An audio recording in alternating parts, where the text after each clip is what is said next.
following is a Comfortably Zoned Radio Network production. Yo, Philly, how you doing? Welcome to Philadelphia Baseball, past, present, and personal. I'm Bill Kashatus, your host on the Comfortably Zoned Network. The Joe Girardi era has officially begun. One of three candidates, along with Dusty Baker and Buck Showalter, Girardi quickly emerged as the favorite for the job early last week after meeting with managing partner John Middleton and other front office executives at Citizens Bank Park. By week's end, the 55-year-old baseball golfer was hired as the team's new manager. Girardi, who also interviewed with the New York Mets and Chicago Cubs for their managerial openings, brings a wealth of experience to Philadelphia. He spent his playing career as a catcher with the Chicago Cubs, Colorado Rockies, New York Yankees, and St. Louis Cardinals. Girardi also won 3 World Series rings with the Yankees as a player and returned to manage the team for 10 seasons between 2008 and 2017. During that span, Girardi took the Bronx Bombers to the postseason 6 times, with 3 American League East titles and the World Series in 2009 against who else but our Fightin' Phils. Girardi also managed the Florida Marlins in 2006 and was the National League Manager of the Year that year. His record as a Major League Manager is 988 wins, 794 losses, a .554 winning percentage. As a player and a manager, Joe Girardi is a winner. He also represents an ideal blend of the old and new schools. He is a manager who makes his players accountable and makes decisions based on experience, instinct, and an insightful understanding of analytics. In Philadelphia, Girardi will take over a team that is in a win-now mode. The Phillies have not made the playoffs since 2011. Girardi's primary task will be leading the team to another World Series title. On this podcast, we will look at Joe Girardi's career with the Yankees and discuss what we can expect from him as a manager of the Phils. My guest is Peter Golenbock, a New York native and one of the nation's leading sports authors. Since 1975, Peter has written some of the most important books on New York baseball, including such New York Times bestsellers as Dynasty, The New York Yankees 1949 to 1964, The Bronx Zoo, and Number One, a biography of Billy Martin. Welcome to the podcast, Peter. It's great to have you with us. Well, thank you so much. You just told your listeners everything I was about to talk about. I don't know if I have anything left to say. I do overkill sometimes with my homework, but I know you have a lot to say, and I have the questions to set you up. So let's get started. The Phillies have swung in polar opposite directions over the last decade. And what I mean by that is before 2015, they were pretty much an organization that based their decisions on traditional evaluation, baseball instinct, and experience. But since hiring Andy MacPhail as their president and then general manager Matt Klentak as to the front office, the Phillies have placed a much greater emphasis on the new metrics and the hitting revolution that's gripped baseball. Clearly, the new approach has not been successful, as Gabe Kapler's 2 years as manager has proven. What do you think, Peter? Is Girardi the right man to lead the Phillies to another World Series title in the new era of sabermetric baseball? Well, I think if you look at the people who were available as manager, I think Girardi is the best of all the choices. I think he's just a tremendous manager. He has a tremendous ability to get along with his players and get them to play to the best of their ability. My question really has more to do with the Philadelphia Phillies front office than it has to do with Girardi. I mean, the question is, okay, they haven't gotten to the playoffs since, 2011? Correct. So the question becomes, I mean, you can't. I've always believed that the success of these baseball teams, football teams, basketball teams, really, it begins with ownership. It starts with him. So the question, first of all, that I have for you is, what's your opinion of the guy who owns the Phillies? That's an excellent question. It was really where I was going with this too. John Middleton is the managing partner of the organization, and very clearly he is putting his stamp on this team. Earlier in the season, he had basically John Maley, the hitting coach, fired, and he replaced him with the former manager, Charlie Manuel. Kind of a George Steinbrenner-like move. And it's also very clear that Middleton is behind this hiring of Joe Girardi, because Phil and Klentak came through the Baltimore organization, and word had it that they both wanted Buck Showalter, who I think would have been a disaster because he doesn't know analytics.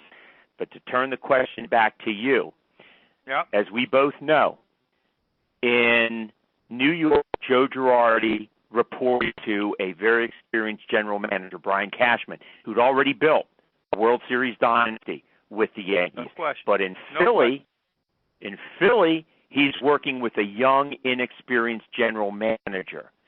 And Middleton is clearly going to be involved in this. Peter, who do you think's really going to be calling the shots here? Joe Girardi or Matt Klentak? Well, I mean, it's always the guy who owns the joint. It's neither of them. It's your guy Middleton.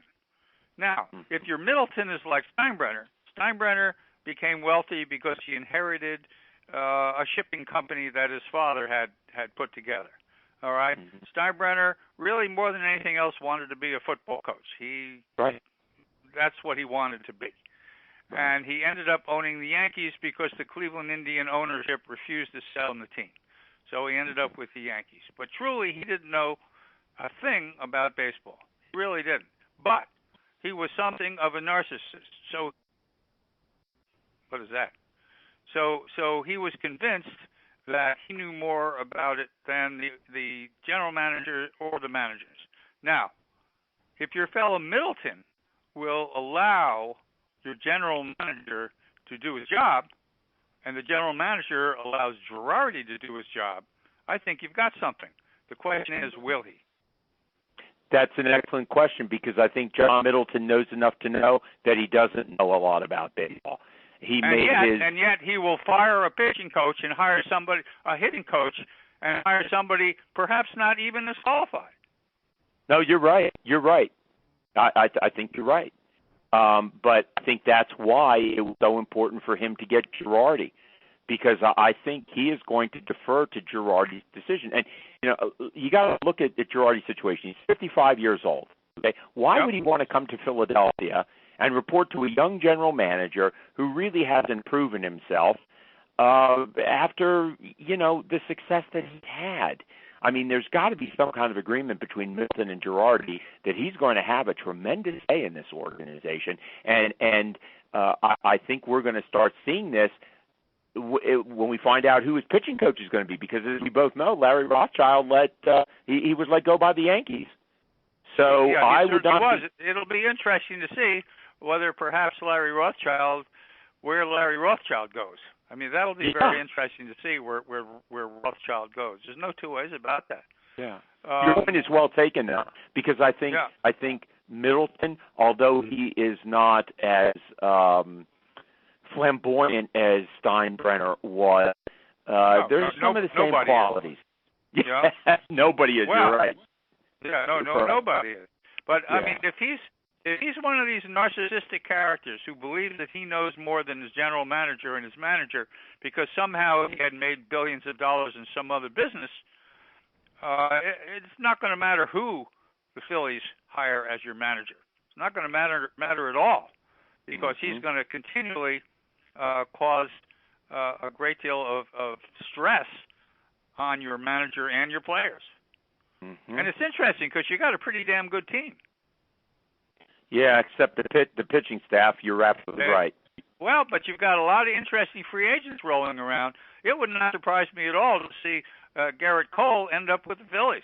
He would be the perfect spot for Garrett Cole to show up. And let me tell you, the Phillies have the money to do it. That's why I'd love to find out what they're going to pay Girardi. I'd love to find out. Mm-hmm. But Peter, let's just look at Girardi now that we have him. because I think all those issues that you mentioned are very not only insightful but appropriate to the situation in Philadelphia right now. But let's look at Girardi. Girardi had a 1-year tenure with the Florida Marlins. Well, you know what happened there. You know what happened there. Well, he almost got into a fist fight with the owner. It's not a good idea to get in a fist fight with the owner, because chances are one of you is going to go, and chances are it's not going to be the owner. Mm-hmm. Mm-hmm. And Jeffrey Luria, who could very well be the worst owner of a sports team in the history of American sports, I certainly would not blame that on Girardi. I would not. Okay. Girardi that's where I was going. Jeffrey Luria is a lunatic. I mean, trust Girardi. Don't trust Luria. Believe me. And in fact, if you remember, Joe Girardi that year was voted the manager of the year. That's right. For taking that Miami Marlin team, the Florida Marlin team, where he took them. With a $20 million payroll, the lowest in baseball too. Oh, they won 78 games somehow with not very much. You're right. Okay, so then let's look at Girardi and his time with the Yankees. He's a very intense personality, and yes, he brought discipline and structure to the Yankees, but his intensity really began to wear on the players near the end of his tenure in New York. Now, so after 9 years managing the Phillies, you can let him go. Well, that's what I'm wondering. I mean, the current Phillies roster desperately needs discipline and structure. After 2 seasons of Gabe Kumbaya Kapler's player-friendly approach, but will Girardi's intensity be too much too soon for some of these guys? No way. Do you think? No way. And on some level, it's really unfair to blame Gabe Kapler. It really is on some level unfair to blame Gabe, because the way he's managing is the way Kevin Cash manages here in Tampa Bay. I live in St. Petersburg, so I'm very, very familiar with the way Kevin Cash manages the Tampa Bay Rays, and he may end up being the American League Manager of the Year for all I know. I mean, the Sporting News voted him that. And that's the kind of manager he was, just the same way Gabe Kapler was. You pat everybody in the back, and you tell them how terrific they are, and you babysit them. That's the new baseball way of doing things. I mean, okay, Peter, I want to ask you then. Yep. I want to ask you. Yeah. I have my own ideas about this, but why didn't Kapler's approach work in Philadelphia? Didn't have enough pitching. Right. Simple as that. You didn't have enough talent. Right. You didn't have enough talent. And do you think it had anything to do with the demanding fan base that really wanted him out at the end of last year, and Middleton capitulated to the fan base? The fan base in Philadelphia is brutal. You're right. It's absolutely brutal. You're right. It's more brutal. It's more brutal than the Boston Red Sox fan base. It's more brutal than the New York Yankee fan base, which is fairly brutal. Sometimes it's even unfair. But Gabe Kapler sort of, I do believe, gave the Philly fans kind of the wrong image. The Philly fans didn't want the Kumbaya guy. The Philly fans wanted Billy Martin. Philly fans wanted a tougher guy. Might have even done well to have Showalter. I still think Showalter's a terrific manager, though he's not one of those guys who's in for the sabermetrics. Mm-hmm. The question really remains, and I don't know if anybody can answer me this question: can you win without sabermetrics? In other words, if you have enough players to hit home runs, to pitch shutouts, to do very well, can you win without the statistics? Can you win without always shifting, to shift your defense to stop whoever's batting? I don't know the answer to that. Maybe you can't. Maybe it's gotten so far that you have to use that stuff. Maybe. I just don't know the answer to that. Peter, you have written about some great teams, and not just New York Yankee teams, okay? No, and true.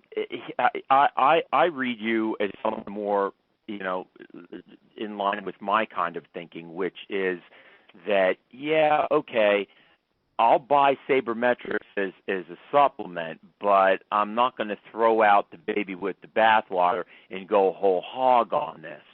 So, and I might be wrong, I might be reading you wrong, but my view on this is it's not helping baseball. I mean, you really need. No, you're not reading me wrong, but I just don't know if I'm right. The thing is, a team like Houston, for instance, who uses the sabermetrics tremendously, a team like Tampa Bay, which uses the sabermetrics more than anybody else. We won 99 games this year. Tampa Bay won 99 games with a salary of $60 million. I think you've got 3 ball players who make more than $60 million. Oh, we do.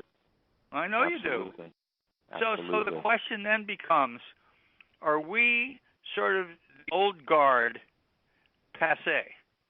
That's really the question. Girardi has shown that he's more than willing to use this stuff. He's certainly not against it. And I think the combination of his leadership, because that's what it is, leadership, and his intelligence and his baseball smarts, he's a very, very good manager. I mean, you just need to look at his record. Let's see, with the Yankees, he 89 wins, 103 wins, 95, 97, 95, 85, 84, 87, 84, 91. And he was fired at the end of the 2017 season because he lost Game 7 of the American League Championship Series. If they had won Game 7 of the AL Championship Series, chances are he'd still be there. Okay. All right, then let's approach this from a slightly different angle. Girardi had some sensitive egos to deal with when he was in New York. At the top of the list was A-Rod, okay? And Girardi was introduced as the Phillies manager at a press conference earlier this week.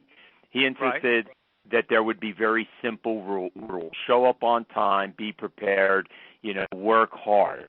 My assumption is that those were the very same kinds of simple rules he had with the Yankees. And yet he still had problems with these egos like A-Rod. Can this guy assert his authority over a highly paid roster of stars? Well, I mean, it's funny because I happen to be A-Rod's biggest fan. A-Rod. Do you really? Okay. A-Rod was the finest baseball player, finest shortstop. A-Rod was the finest shortstop in the history of the game of baseball, period. Wow. If he hadn't gone to the Yankees, he'd become a third baseman. If he had gone to the Boston Red Sox, he'd been their shortstop. I mean, you look at the numbers. A-Rod would have been the greatest shortstop in history. You look and see shortstops here. Ernie Banks had 512 home runs. How many home runs did A-Rod, the shortstop, have? 600 and how many? I don't know. A lot. Wow. A lot. Wow. A-Rod was as good a player as we've seen. He was second only. He's probably the second greatest player of our generation to Barry Bonds. That's how good A-Rod was. I can't argue the numbers with you. I think you're right. But where I get ticked off at A-Rod is his deceptiveness in using organizations like the Taylor Hooton Foundation as a cover to protect his juicing. And I really don't respect that. So well, the numbers, you're right. The problem I have with the whole juicing business is that 92% of everybody was juicing, and I mean everybody. I mean, it's like saying that the great pitcher who won seven Cy Young awards, pitched for the Yankees, pitched for Houston. Clemens. It's like saying Clemens shouldn't be in the Hall of Fame because he might have been juicing. I mean, look, all you had to do was sit and watch Clemens for 20 years. He was one of the finest pitchers we have ever seen. Ever. Mm-hmm. You can't keep him out of the Hall of Fame because you think that he used steroids. I'm not. But that raises another issue. I know. That raises another issue, and I think it's well founded. But I'm not mad about A-Rod using the steroids so much as I am about him using an organization that is the only organization that educates parents, coaches, and teachers about the symptoms and dangers of it, and using that organization as a cover to protect himself. Now, that's unconscionable. I mean, I don't care if he does steroids. This is something I know absolutely nothing about. Okay. I have no knowledge of this whatsoever. I just don't know. Let me get back to the original. A-Rod. Look. A-Rod has not had the most sterling character in the world, as Barry Bonds has not had the most sterling character in the world. I mean, I knew Bobby Bonds. I knew his dad. And I once asked his dad, how come Barry is such a son of a bitch? And Bobby looked at me. Bobby looked at me and he said, that's how he was when he came out of his mama. I was going to say it's the brother's fault, right? Yeah, exactly. Exactly right. So, yes, no, A-Rod, I'll have to tell you something. After A-Rod has started on MLB, something has happened. A-Rod has seen psychiatrists. A-Rod has been going to see a psychiatrist in the last year, and he's become a totally different person. He's become a genuinely decent, nice human being, and you can see his niceness on MLB. Mm-hmm. He has really come around to the point where he has now become spokesman for all sorts of corporations and companies and products and so forth and so on. And you never would have believed that 10 years ago because he was such a son of a bitch. Yeah. The issue I have with that is, fool me once, shame on you. Fool me twice, shame on me. Once a guy proves himself but as you gotta allow people to change. How do I put this? Not only do you have to allow people to change, but if they do change, you have to applaud that. You just have to. And I must say, A-Rod has really he's not the same person he was.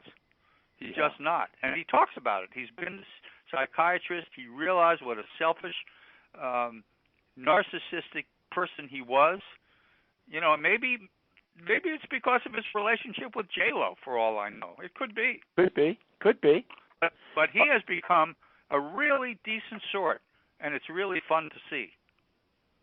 Well, let's getting back to Girardi here. How will he cope with fragile egos on the Phillies team, like starting pitcher Jake Arrieta, who often voices his opinions whether they're solicited or not, and shortstop like Gene Segura, who doesn't always hustle on the base path?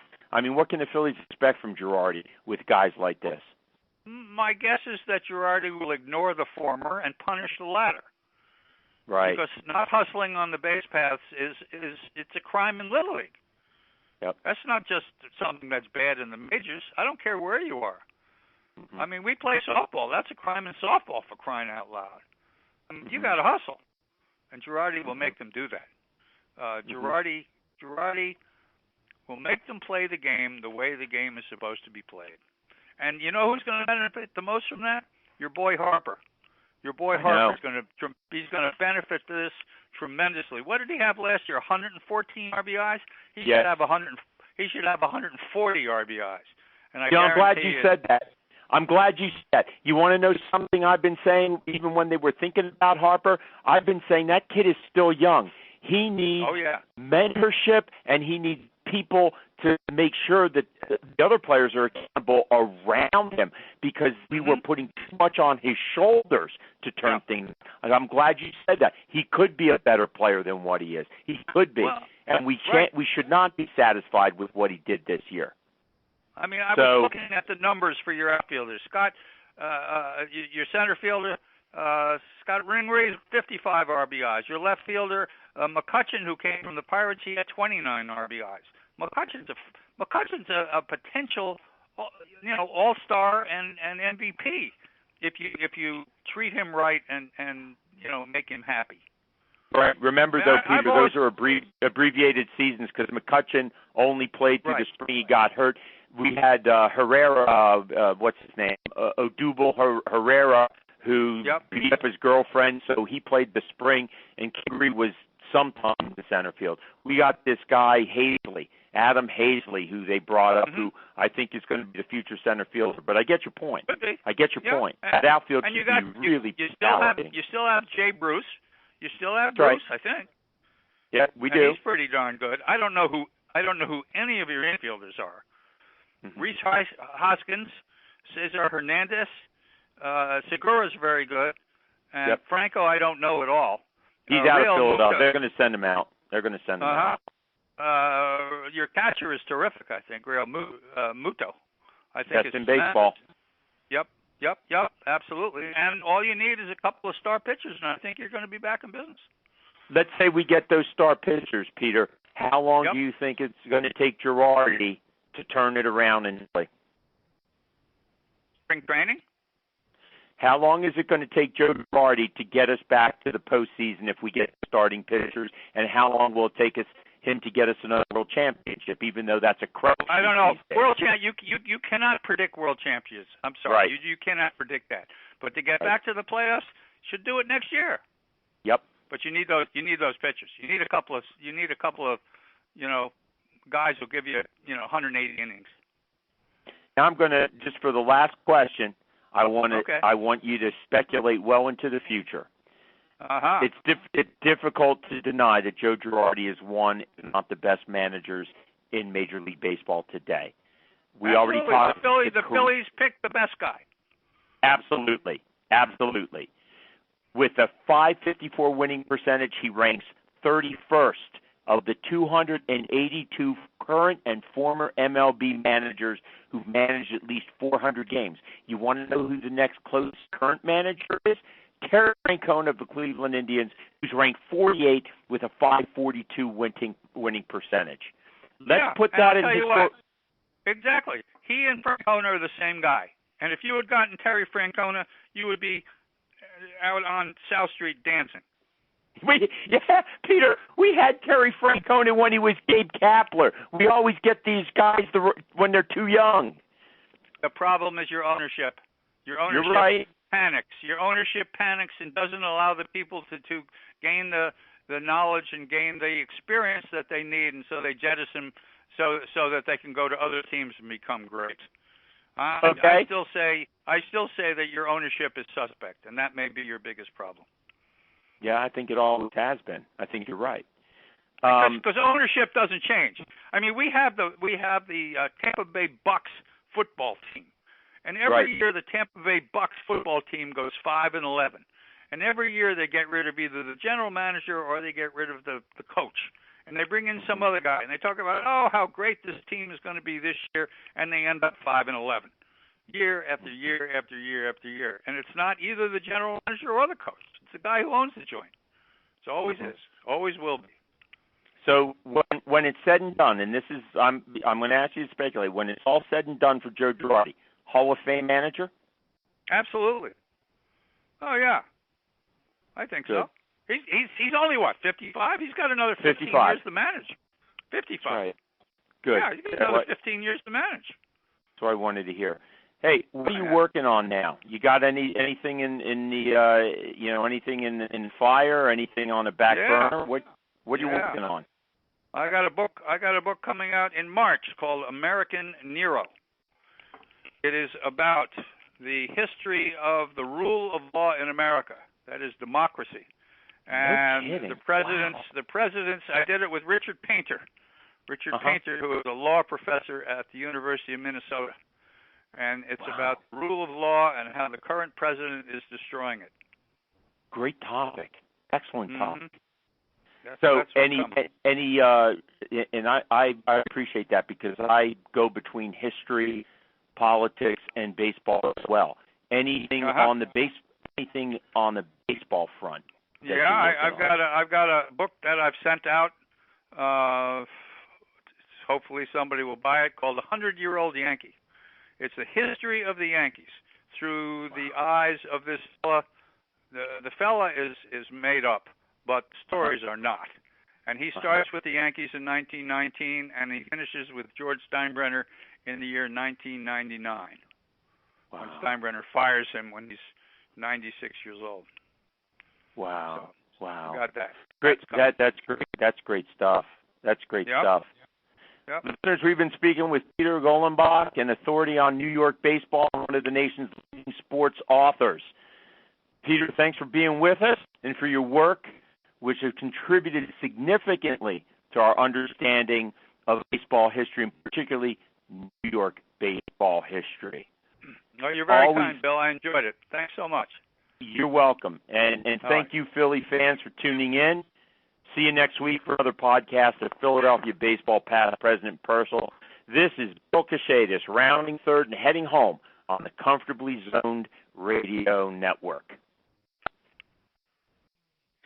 The proceeding has been a Comfortably Zoned Network production.